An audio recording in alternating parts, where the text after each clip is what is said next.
स्वागत है दोस्तों आप सभी का आपके अपने YouTube channel RK with education पर। दोस्तों आज हम हमारा जो शिक्षण वीडियो का जो टॉपिक वाइज हमने प्रश्नोत्तरी स्टार्ट की थी उसका आज भाग 7 है और इसके अंदर हमने 25 प्रश्न इसके अंदर लिए हैं। ये सारे के सारे जो प्रश्न हैं पिछली परीक्षाओं में पूछे गए प्रश्न हैं तथा आने की इनकी संभावनाएं रहती है एग्जाम के अंदर, इसीलिए हमने जो पिछली परीक्षाओं के प्रश्न हैं उनको हल करने का जो निर्णय लिया है।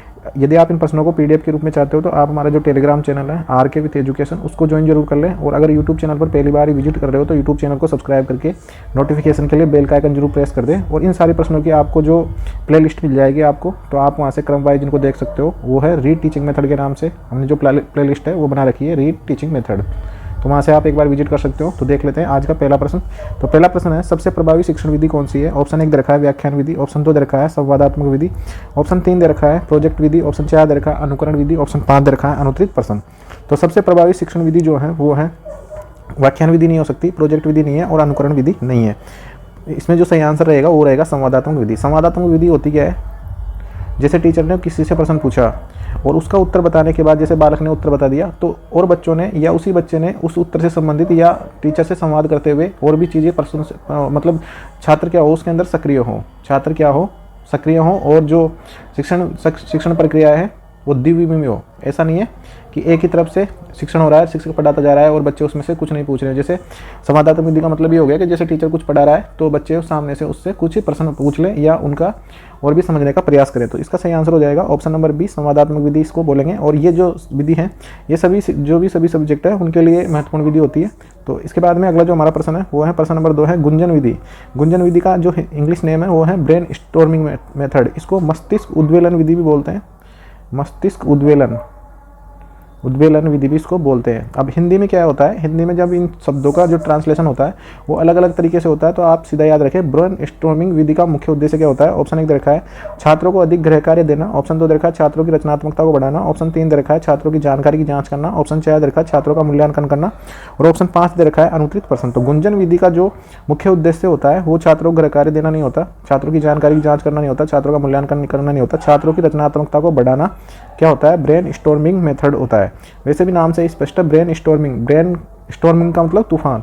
तो मस्तिष्क में बच्चों के मतलब कुछ ऐसी चीज़ उनको बताई जाती है जिससे उनके जो मस्तिष्क है उनके विचारों में उथल पुथल हो, तो ये जो होती है इससे छात्रों में क्या बढ़ती है, रचनात्मकता बढ़ती है। ऑप्शन नंबर बी इसका सही आंसर हो जाएगा। इसके बाद में अगला जो प्रश्न हमारा प्रोजेक्ट विधि के संस्थापक कौन है। ऑप्शन 1 दे रखा है जॉन डीवी, ऑप्शन 2 दे रखा है रूसो, ऑप्शन 3 दे रखा है पियाजे, ऑप्शन 4 दे रखा है स्किनर, ऑप्शन 5 दे रखा है अनुत्तरित प्रश्न। प्रोजेक्ट विधि के जो संस्थापक है वो जॉन डीवी है, सही आंसर हो जाएगा इसका ऑप्शन नंबर 1। कई जगह पर आपको किलपेट्रिक भी मिल जाएगा, तो अकॉर्डिंग टू ऑप्शन इसका आंसर सही रहेगा, या तो किलपेट्रिक होगा या जॉन डीवी होगा, दोनों ऑप्शन में शायद ही आपको देखने को मिलेगा। तो सही आंसर इसका हो जाएगा ऑप्शन नंबर ए। इसके बाद में अगला प्रश्न हमारा सक्रिय शिक्षण का मुख्य उद्देश्य क्या है। ऑप्शन 1 दे रखा है शिक्षक केंद्रित शिक्षण, ऑप्शन 2 दे रखा है छात्र केंद्रित शिक्षण, ऑप्शन 3 दे रखा है पाठ्यक्रम केंद्रित शिक्षण, ऑप्शन 4 दे रखा है परीक्षा केंद्रित शिक्षण, ऑप्शन 5 दे रखा है अनुत्तरित प्रश्न। तो सक्रिय शिक्षण का जो मुख्य उद्देश्य होता है उसमें क्या होना चाहिए, छात्र केंद्रित शिक्षण होना चाहिए। सक्रिय शिक्षण का मतलब क्या है, छात्र केंद्रित होना चाहिए। हमारी जो NEP 2020 है जिसको अब रीड साइकोलॉजी में जो जोड़ दिया है वो भी इसी से संबंधित है। सब में छात्र के सक्रिय होने की बात कही गई है। छात्र के सक्रिय का मतलब हो गया छात्र केंद्रित होना चाहिए, मतलब शिक्षण कैसा होना चाहिए, छात्र केंद्रित या बाल केंद्रित होना चाहिए, बाल केंद्रित। इसी को लेकर NEP 2020 में भी चर्चा की गई है। और सबसे ज़्यादा जो इम्पोर्टेंट है शिक्षण में वो क्या कर दिया है आजकल मनोवैज्ञानिक दृष्टि से, छात्र केंद्रित शिक्षण होना चाहिए, सब जगह पर छात्र केंद्रित शिक्षण चल रहा है। तो सही आंसर इसका हो जाएगा ऑप्शन नंबर बी। इसके बाद में अगला प्रश्न हमारा डिस्कवरी विधि का उपयोग किसके लिए किया जाता है। तो डिस्कवरी विधि को बोलते हैं खोज विधि, क्या बोलते हैं हिंदी में, खोज विधि इसको बोलते हैं। इसका जो ऑप्शन नंबर 1 दे रखा है अवधारणाओं को याद करने में, ऑप्शन 2 दे रखा है अवधारणाओं को समझने के लिए, ऑप्शन 3 दे रखा है परीक्षा देने के लिए, ऑप्शन 4 दे रखा कक्षा का प्रबंधन करने के लिए, ऑप्शन 5 दे रखा अनुत्तरित प्रश्न। तो डिस्कवरी विधि या खोज विधि का जो उपयोग किया जाता है वो अवधारणाओं को याद करने के लिए नहीं किया जाता, अवधारणाओं को समझने के लिए इसका उपयोग किया जाता है। सही आंसर हो जाएगा इसका ऑप्शन नंबर बी इसका सही आंसर रहेगा। इसको समझने के लिए जैसे एक उदाहरण आप समझ सकते हो, जैसे हमारे कक्षा 7 में शायद कक्षा 7 के में विज्ञान में एक टॉपिक दे रखा है आओ पौधों के बारे में जानें। तो पौधों से संबंधित जितनी भी जानकारी है उसके अंदर तो उसको व्याख्यात्मक रूप से दे रखा है विज्ञान किताब के अंदर, उसमें उनकी जड़ें तने वगैरह जो भी दे रखा है उनको अगर हम समझाना चाहें तो उन अवधारणा को समझाने के लिए हम उनसे बोल सकते हैं कि भाई एक ऐसा पेड़ खोज के, एक ऐसा पौधा खोज के लाओ, तो उसके द्वारा उनको ज़्यादा सीखने को मिलेगा और उनकी जो अवधारणाएं हैं उनसे संबंधित उनको ज़्यादा अच्छे से याद कर सकते हैं वो। तो सही आंसर इसका हो जाएगा ऑप्शन नंबर बी। इसके बाद में अगला जो प्रश्न हमारा माइक्रो टीचिंग का मुख्य उद्देश्य क्या होता है। ऑप्शन 1 दे रखा है शिक्षक के प्रदर्शन का मूल्यांकन। ऑप्शन 2 दे रखा है शिक्षकों को छोटे छोटे समूह में सिखाना। ऑप्शन 3 दे रखा है शिक्षण कौशल का विकास। ऑप्शन 4 दे रखा है पाठ्य योजना बनाना। ऑप्शन 5 दे रखा है अनुत्तरित प्रश्न। तो इसका आपको सबको पता ही होगा जिसने भी रेगुलर बीएड की है, बीएसटीसी की है, तो बीएड और बीएसटीसी में आप सभी ने माइक्रो टीचिंग की होगी। माइक्रो टीचिंग का मतलब होता है शिक्षण कौशल का विकास करना, शिक्षण कौशल का विकास करना। इसका सही आंसर हो जाएगा ऑप्शन नंबर सी इसके अंदर हो जाएगा। उसके अंदर हम प्रस्तावना पढ़ते हैं, फिर छात्राध्यक्ष का कथन, छात्र कथन, और उसके बाद में बोध प्रश्न, फिर समस्यात्मक प्रश्न। ये सारी चीज़ें जो होती है ये किसके अंदर होती है? माइक्रो टीचिंग के अंदर होती है। तो सही आंसर हो जाएगा इसका ऑप्शन नंबर सी। इसके बाद में अगला प्रश्न हमारा निर्देशनात्मक शिक्षण विधि का उपयोग कब किया जाता है? ऑप्शन 1 दे रखा है जब शिक्षक का समय सीमित हो।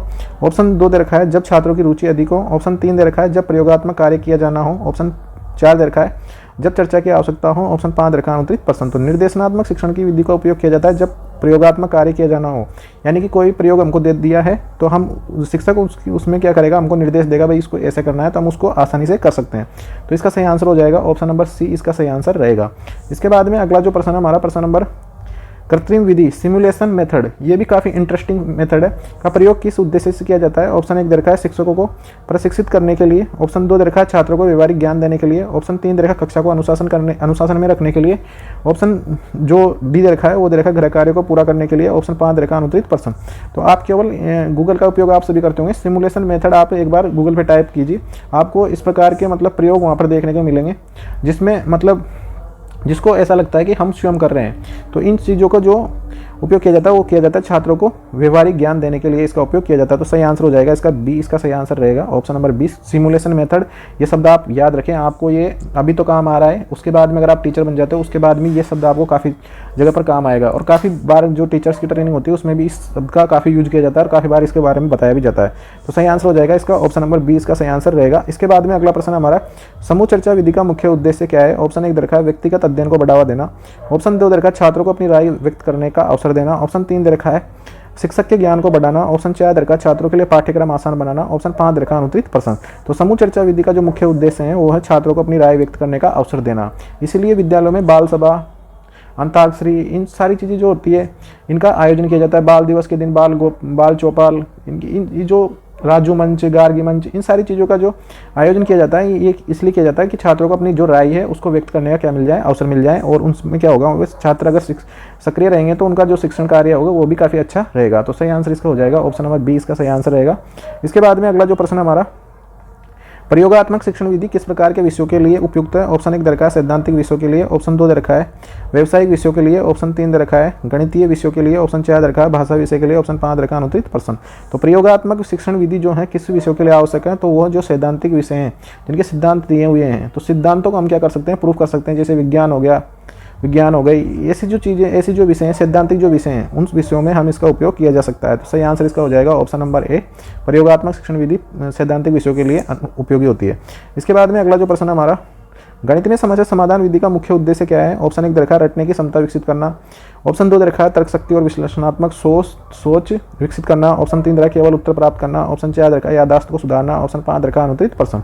तो गणित में समस्या समाधान विधि का जो मुख्य उद्देश्य है रटने की क्षमता, ये जो है ना संकीर्ण मानसिकता लिए हुए जो आंसर जो ऑप्शन दिए होते हैं, जो मतलब रूढ़िवादिता को दिखाते हैं कि रटने की क्षमता होना, याद करना, स्मरण करना, रट लेना, ये आंसर कभी भी जो हमारे टीचिंग मेथड और साइकोलॉजी होगी उसके अंदर ये सही होने की इनकी संभावना बहुत कम होती है।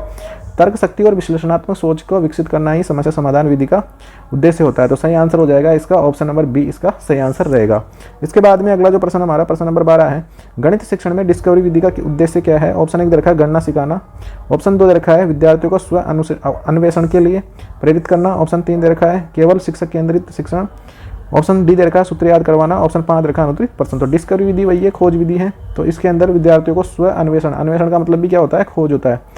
तो इसका सही आंसर हो जाएगा स्व अन्वेषण के लिए प्रेरित करना, यानी खुद ही जाके खोजे उस चीज़ के बारे में। तो सही आंसर हो जाएगा इसका ऑप्शन नंबर बी। सही आंसर क्या रहेगा इसका? ऑप्शन नंबर बी इसका सही आंसर रहेगा। इसके बाद में अगला प्रश्न हमारा गणित में कहानी आधारित शिक्षण विधि का उपयोग किसके लिए किया जाता है? ऑप्शन ए दे रखा है जटिल अवधारणाओं को सरल बनाने के लिए। ऑप्शन 2 दे रखा है रटने के लिए। ऑप्शन 3 दे रखा है केवल बड़े बच्चों के लिए। ऑप्शन 4 दे रखा है परीक्षा में अच्छे अंक लाने के लिए। ऑप्शन 5 दे रखा है अनुत्तरित प्रश्न। तो गणित में कहानी आधारित शिक्षण विधि का जो उपयोग किया जाता है वो किया जाता है जटिल अवधारणाओं को सरल बनाने के लिए इसका उपयोग किया जाता है। कई प्रकार की चीज़ें हमारे सामने होती है जिनको हम मतलब ऐसे वो हमारे लिए याद करना काफ़ी कठिन हो जाता है, या फिर सेम सी चीज़ें होती है जिनको थोड़ा सा याद करना मुश्किल हो जाता है, उनको हम कहानियों की विधि से या ट्रिक विधि से भी उनको हम क्या कर लेते हैं, सोल्व कर सकते हैं। तो इसका सही आंसर हो जाएगा जटिल अवधारणा को सरल बनाने के लिए गणित में कहानी आधारित शिक्षण का उपयोग किया जाता है, यानी गणित में भी कहानी आधारित शिक्षण चल सकता है।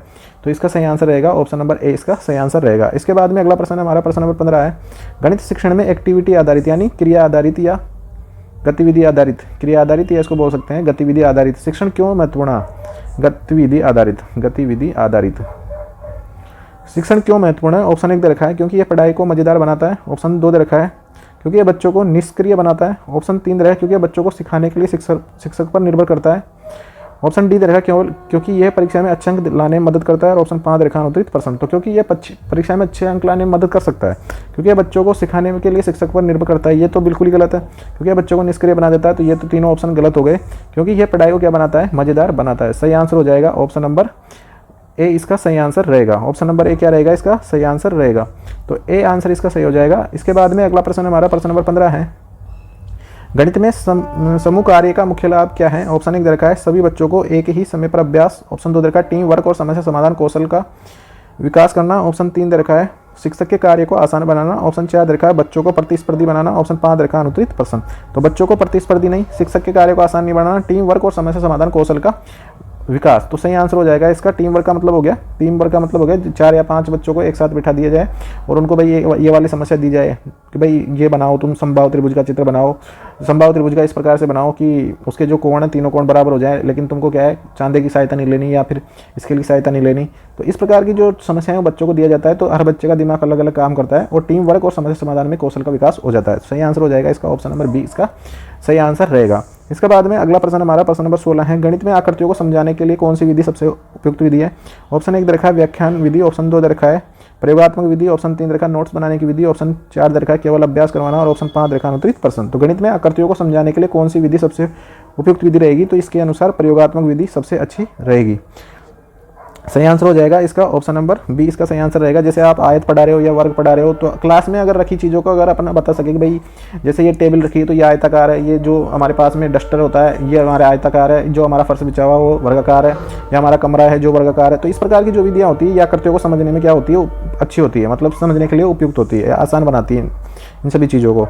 इसके बाद में अगला प्रश्न हमारा प्रश्न नंबर 17 है, गणित शिक्षण में समझ पर आधारित विधि का उपयोग किसके लिए किया जाता है? ऑप्शन 1 दे रखा है विषय को रटवाने के लिए। ऑप्शन 2 दे रखा है अवधारणाओं को गहराई से समझने के लिए। ऑप्शन 3 दे रखा है जल्दी उत्तर देने के लिए। ऑप्शन 4 है केवल परीक्षा की तैयारी के लिए। और ऑप्शन 5 दे रखा है अनुत्तरित प्रश्न। तो गणित शिक्षण में समझ पर आधारित विधि का उपयोग किसके लिए किया जाता है? अवधारणाओं को गहराई से समझने के लिए समझ आधारित विधि का उपयोग किया जाता है। तो सही आंसर इसका रहेगा ऑप्शन नंबर बी, इसका सही आंसर रहेगा। रटवाने के लिए नहीं कर सकते, जल्दी उत्तर के लिए नहीं, केवल परीक्षा की तैयारी के लिए नहीं। तो सही आंसर इसका हो जाएगा समझ आधारित गतिविधि का उपयोग किया जाता है अवधारणाओं को गहराई से समझने के लिए। इसके बाद में अगला जो हमारा प्रश्न है प्रश्न नंबर 18 है, गणित में प्रदर्शन विधि का उपयोग मुख्य रूप से कब किया जाता है? ऑप्शन 1 दे रखा है बच्चों को अभ्यास कराने के लिए। ऑप्शन 2 दे रखा है अमूर्त अवधारणाओं को समझने के लिए। ऑप्शन 3 दे रखा है पढ़ाई को तेज करने के लिए। ऑप्शन डी दे रखा है बच्चों को स्वतंत्र रूप से काम करने के लिए। ऑप्शन 5 दे रखा है अनुत्तरित प्रश्न। तो गणित में प्रदर्शन विधि का उपयोग जो मुख्य रूप से किया जाता है, जैसे किसी को घन या घनाभ की आकृति समझ में नहीं आती या बेलन की समझ में नहीं आती, जो 3 डायमेंशनल गतियाँ होती है, गोला समझ में नहीं आता, तो इन चीज़ों की जो मतलब प्रदर्शन विधि के द्वारा हम जो अमूर्त अवधारणाएँ होती है, जिसको मतलब हम देख नहीं पाते या जो हमारी मतलब सोच से थोड़ा सा अलग होती है, तो उन चीज़ों को समझने के लिए प्रदर्शन विधि का उपयोग किया जाता है। अमूर्त अवधारणाओं को समझाने के लिए इनका उपयोग किया जाता है। सही आंसर हो जाएगा option number B. Option number B इसका सही आंसर रहेगा। जैसे किसी से बोल दिया घन में 6 फलक होते हैं, अब उसको 6 फलक समझ में नहीं आएगा छोटे बच्चों को, तो इन चीज़ ये जो होती है, ये छोटे बच्चे होते हैं या फिर जो समझ नहीं पाते 6 फलकों के बारे में, या फिर और भी कई सारी चीज़ें होती है गणित के अंदर जिनको हम प्रदर्शन विधि के द्वारा बता सकते हैं भाई ये इस प्रकार की होती है, ये इस प्रकार की होती है, ये इस प्रकार काम करता है। तो ऑप्शन नंबर बी इसका सही आंसर हो जाएगा। इसके बाद में अगला प्रश्न हमारा प्रश्न नंबर 19 है, गणित में खेल आधारित शिक्षण का मुख्य उद्देश्य क्या है? ऑप्शन 1 रखा है बच्चों को केवल व्यस्त रखना। ऑप्शन 2 रखा है खेल के माध्यम से सीखने को सरल और रुचिकर बनाना।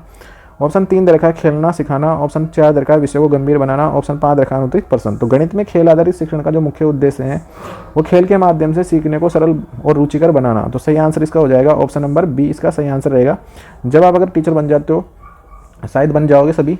तो आपको कई सारी ऐसी मतलब ट्रेनिंग होगी जिसमें खेल आधारित जो शिक्षण है उसके बारे में आपको बताया जाएगा, कौन कौन से खेल खिलाकर हम गिनती सिखा सकते हैं या गणना करना बच्चों को सिखा सकते हैं, गुणा करना सिखा सकते हैं। तो ये जो खेल के माध्यम से सीखने को सरल और रुचिकर बनाता है, इसलिए खेल आधारित शिक्षण का मुख्य उद्देश्य होता है खेल के माध्यम से सीखने को सरल और रुचिकर बनाया जाए।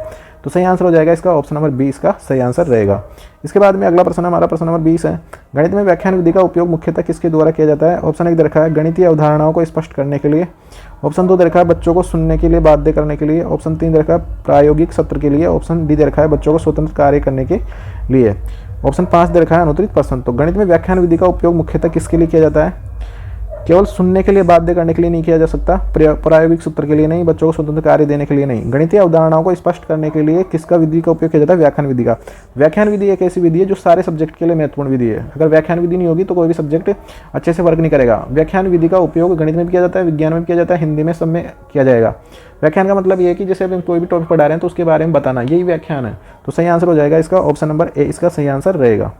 इसके बाद में अगला जो हमारा प्रश्न है प्रश्न नंबर 21 है, गणित शिक्षण के मुख्य उद्देश्य में क्या शामिल नहीं है? ऑप्शन 1 दे रखा है तर्कशीलता का विकास, ऑप्शन 2 दे रखा है रटने की आदत का विकास, ऑप्शन 3 दे रखा है समस्या समाधान कौशल विकसित करना, ऑप्शन 3 दे रखा है गणितीय अवधारणाओं को समझाना, ऑप्शन 5 दे रखा है अनुत्तरित प्रश्न। तो उद्देश्य मुख्य उद्देश्य में क्या शामिल नहीं है ये पूछा है अपन से। तो गणितीय अवधारणाओं को समझाना ये भी शामिल है, समस्या समाधान कौशल का विकास करना ये भी शामिल है, तर्कशीलता का विकास करना ये भी शामिल है, लेकिन रटने की आदत विकसित करना ये शामिल नहीं है। तो सही आंसर हो जाएगा इसका ऑप्शन नंबर बी, इसका सही आंसर रहेगा। क्या रहेगा सही आंसर? बी, इसका सही आंसर रहेगा। इसके बाद में अगला जो प्रश्न हमारा प्रश्न नंबर 21 है, अभिव्यक्ति का सिद्धांत किस प्रकार की शिक्षण विधि से संबंधित है? ऑप्शन 1 दे रखा है व्याख्यान विधि, ऑप्शन 2 दे रखा है प्रदर्शन विधि, ऑप्शन 3 दे रखा है गतिविधि आधारित विधि, ऑप्शन 4 दे रखा है समस्या समाधान विधि, ऑप्शन 5 दे रखा है अनुत्तरित प्रश्न।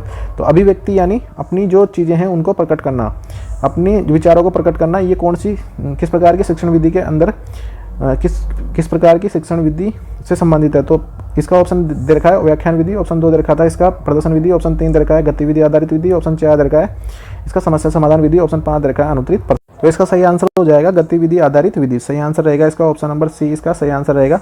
इसके बाद में अगला जो प्रश्न है हमारा प्रश्न नंबर 23 है, बालकों में गणितीय सोच को बढ़ाने के लिए सबसे उपयुक्त विधि कौन सी है? ऑप्शन 1 दे रखा है मौखिक शिक्षण, ऑप्शन 2 दे रखा है खेल विधि, ऑप्शन 3 दे रखा है व्याख्यान विधि, ऑप्शन 4 दे रखा है लेखन कार्य, ऑप्शन 5 दे रखा है अनुत्तरित प्रश्न। तो बालकों में गणितीय सोच को बढ़ाने के लिए सबसे उपयुक्त विधि कौन सी है? खेल विधि, इसका सही आंसर रहेगा। ऑप्शन नंबर बी, इसका सही आंसर हो जाएगा खेल विधि। क्या रहेगा सही आंसर? ऑप्शन नंबर बी, इसका सही आंसर रहेगा। इसके बाद में अगला जो प्रश्न है हमारा प्रश्न नंबर 24 है, डिस्कवरी लर्निंग का संबंध है। ऑप्शन 1 दे रखा है रटने की प्रक्रिया से, ऑप्शन 2 दे रखा है शिक्षक केंद्रित विधि से, ऑप्शन 3 दे रखा है विद्यार्थियों द्वारा अवधारणाओं को स्वयं खोजने से, ऑप्शन 4 दे रखा है अभ्यास कार्य से, ऑप्शन 5 दे रखा है अनुत्तरित प्रश्न। तो डिस्कवरी लर्निंग का जो संबंध है वो है विद्यार्थियों द्वारा अवधारणाओं को स्वयं खोजने से। सही आंसर इसका रहेगा ऑप्शन नंबर सी, इसका सही आंसर रहेगा। डिस्कवरी लर्निंग से संबंधित हमने इस भाग में ही 4 प्रश्न कर लिए हैं, 4 प्रश्न इसके अंदर पूछ लिए गए हैं। तो डिस्कवरी लर्निंग इंपॉर्टेंट है, सही आंसर इसका रहेगा ऑप्शन नंबर सी। इसके बाद में अगला जो प्रश्न हमारा प्रश्न नंबर 25 है, गणित के शिक्षण में हैंड्स ऑन लर्निंग यानी गतिविधि आधारित जो शिक्षण होता है, हैंड्स ऑन लर्निंग यानी हाथों के द्वारा सीखना, हाथों के द्वारा सीखना यानी क्रिया करके सीखना या मतलब प्रयोग करके सीखना। तो इसका ऑप्शन 1 दे रखा है गतिविधियों के माध्यम से सीखना, ऑप्शन 2 दे रखा है प्रश्नोत्तर पद्धति का उपयोग, ऑप्शन 3 दे रखा है समस्या समाधान में ध्यान केंद्रित, ऑप्शन 4 दे रखा है केवल अभ्यास करना, ऑप्शन 5 दे रखा है अनुत्तरित प्रश्न। तो गणित के शिक्षण में हैंड्स ऑन लर्निंग का जो मतलब है वो है गतिविधियों के माध्यम से सीखना। सही आंसर हो जाएगा इसका ऑप्शन नंबर ए, इसका सही आंसर रहेगा। तो दोस्तों ये थे आज के हमारे टीचिंग मेथड से संबंधित 25 प्रश्न हमने लिए हैं। इसके अंदर ज़्यादातर प्रश्न आज के में जो है वो गणित शिक्षण से संबंधित है। तो आप ये कतई नहीं सोचें कि केवल गणित के आएंगे। इसके अलावा जो आने वाले जो भाग है उसके अंदर हम उपलब्धि परीक्षण, निदानात्मक परीक्षण, उपचारात्मक परीक्षण, इन सभी चीज़ों से संबंधित प्रश्न हल करने वाले हैं। अगर इन प्रश्नों के आप पीडीएफ चाहते हो तो पीडीएफ के लिए आप हमारे टेलीग्राम चैनल है RK विथ एजुकेशन, उसको ज्वाइन जरूर कर लें। और ऐसे ही वीडियो देखने तथा जॉब संबंधी और भी अन्य अपडेट के लिए आप हमारे यूट्यूब चैनल पर बने रहें और अपने मित्रों के साथ शेयर जरूर कर दें जो टीचर भर्ती की तैयारी कर रहे हैं या किसी और भर्ती परीक्षा की तैयारी कर रहे हैं, उनके साथ शेयर जरूर करें।